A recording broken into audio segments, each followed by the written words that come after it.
বিধানসভা নির্বাচনে তৃণমূলকে মূল থেকে উপড়ে ফেলার প্রতিজ্ঞা নিয়ে নেমেছিল বিজেপি। সেই মিশনে অনেকাংশে সফলতা মিলছে। আলিপুরদুয়ার থেকে কলকাতা, পুরুলিয়া থেকে নদিয়া সর্বত্র ফুটেছে পদ্ম। তৃণমূলের তরফে 200-র বেশি আসনে জেতার দাবি করা হলেও বাস্তবে 100-র গণ্ডি পেরোতে দেয়নি বিজেপি। অঙ্গ-কলিঙ্গ জয়ের পর বঙ্গতেও নিজেদের আধিপত্য বিস্তারে সক্ষম হয়েছে ভারতীয় জনতা পার্টি। কিন্তু এত বছর পর বিজেপির এই দুর্দান্ত সাফল্যের পেছনে আসল কারণ কি?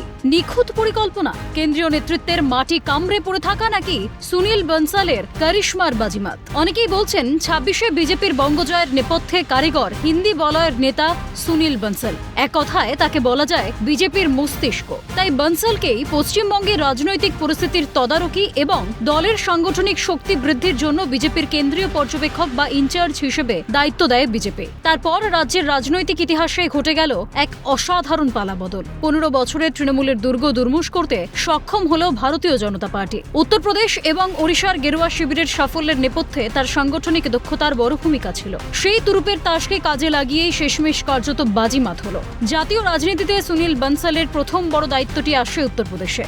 শুধু তাই নয়, তেলেঙ্গানাতেও বিজেপির আসন বৃদ্ধিতে উল্লেখযোগ্য ভূমিকা পালন করেছে বনসাল। তারই কৌশলগত নির্দেশনায় বিকল্প শক্তি হিসেবে আবির্ভূত হয় বিজেপি। পশ্চিমবঙ্গের ক্ষেত্রে অবশ্য বনসালকে অত্যন্ত বুদ্ধিমত্তার সঙ্গে কাজ এগিয়ে নিয়ে যেতে হয়েছে। প্রক্রিয়াটি ছিল দীর্ঘমেয়াদী। প্রথমে দলের সাংগঠনিক সংহতি অটুট রাখতে অভিযান চালানো হয়। দলকে নতুন করে গড়ে তোলার কাজে পূর্ণ মনোযোগ দেন তিনি। তারই অংশ হিসেবে বিজেপির পুরনো কার্যকর্তাদের সঙ্গে পুনরায় সংযোগ স্থাপন করা, অর্থাৎ যেসব অভিজ্ঞ কর্মী নিষ্ক্রিয় হয়ে পড়েছিলেন কিংবা হতাশ হয়ে গিয়েছিলেন তাদের দলে ফিরিয়ে আনার নেপথ্যের কারিগর সুনীল। পাশাপাশি বুথ স্তরে দলের বিস্তারে গুরুত্ব দেন বনসাল। তারপর অতীতের অভিজ্ঞতা, বিশেষ করে 2021 সালের শিক্ষা থেকে অনুপ্রাণিত হয়ে টিকিট বিতরণের ক্ষেত্রেও কঠোর শৃঙ্খলা বজায় রাখা হয়েছিল। তারপর আসে প্রচার বা জনসংযোগ, যা ছিল বঙ্গে নির্বাচনে বনসালের মাস্টার স্ট্র্যাটেজি। পদ্মমেলা থেকে ফুটবল ম্যাচ, বুথে বুথে ওপেন মিটিং, সোশ্যাল মিডিয়ায় প্রচার, বাড়ি বাড়ি গিয়ে জনসংযোগ, একাধিক পরিকল্পিত কৌশলের জেরেই বাংলায় ধীরে ধীরে জমি শক্ত করছে বিজেপি।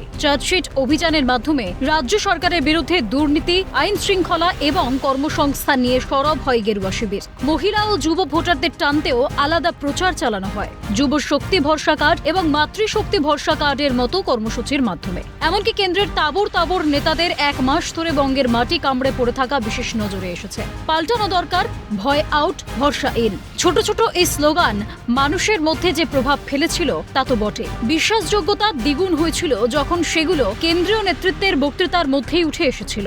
সব মিলিয়ে বিজেপির ইলেকশন ইঞ্জিনিয়ার সুনীল বনসাল যে পর্দার আড়ালে থেকেই পালাবদলের পথ প্রশস্ত করছেন তা বলা বাহুল্য। ক্যালকাটা নিউজ।